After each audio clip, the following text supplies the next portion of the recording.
I was telling Nancy that closing remarks maybe were not needed. In fact, a lot of what Santiago said and others in this panel, I think, are closing remarks.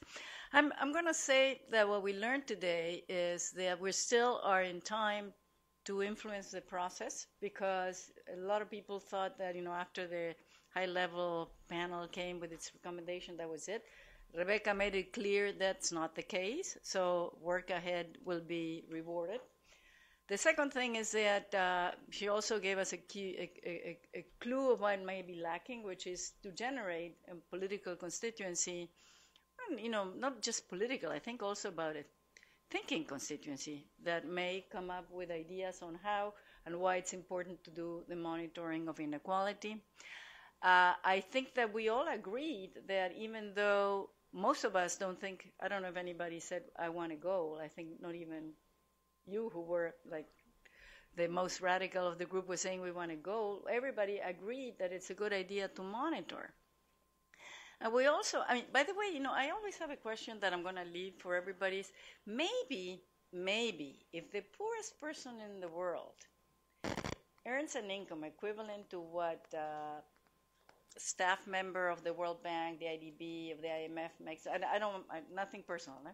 But if the poorest person gets to that point, maybe we won't care about inequality anymore. The problem is that we live in a world where the coexistence of wealth, almost, to unimaginable levels, still coexists in the rich countries with things that are unimaginable too. And that's what I think upsets a lot. That's what mobilizes me. Not so much, I like people have yachts and have other things, okay. But it's to see the thing side by side.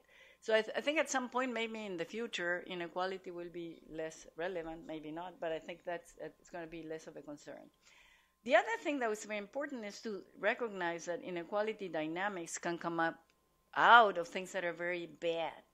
We talk about discrimination, we talk about problems in the labor market, bad policy, but we talk very little about the horrible things that happen for the people who make a lot of money. How much of the inequality that we see today, especially in terms of what happens at the top, is the result of successful rent seekers, or piracy, or pillage?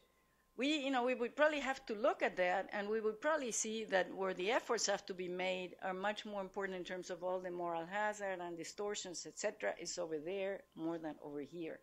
And this is an invitation to the multilateral institutions not to emphasize so much the bottom, to look more also. Santiago worked on this, I know. You didn't like the monopoly rents that Carlos Slim made. And we pay for it because we paid for many years for higher phone calls. Okay, so I want my money back, right. So, I think that in the end, we will probably want to have a set of indicators. I think that, the median might be interesting. Ratios, Palma, others may be interesting.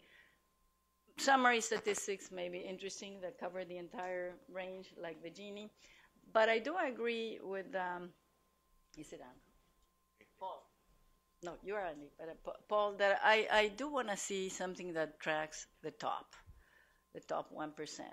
Most of the inequality dynamics, if you take the top 1%, all the inequality data becomes much more equal across countries, across the board. Now, we're beginning to work on what happens to the top 1% with the right data. In Colombia, with the data of what people declare, who knows what else is there, the top 1% captures 20% of the income. Okay? So, and that's, what appears in the tax returns. So we do have, I think and if we get it to be on the agenda, then we may also trigger the process of making the countries reveal that information, because right now there are countries who don't want to. The US is an example of transparency in that sense. 100 years of data on tax returns. Okay, so then the same thing should be, and I think it's important that the multilaterals become part of this sort of movement, if you want, so that everybody feels that those are data that need to be produced. And like Jaime said, one of the obligations is to produce the public good of data, and also of the data that exists to become transparent, because we have the two things. We have data that's not become transparent. And so I think that we accomplished what we set forth, didn't we, Lawrence? More or less. I think we did indeed. And I think hopefully this the conversation will continue, and hopefully CGD will take a prominent role in getting the conversation going. Thank you very much.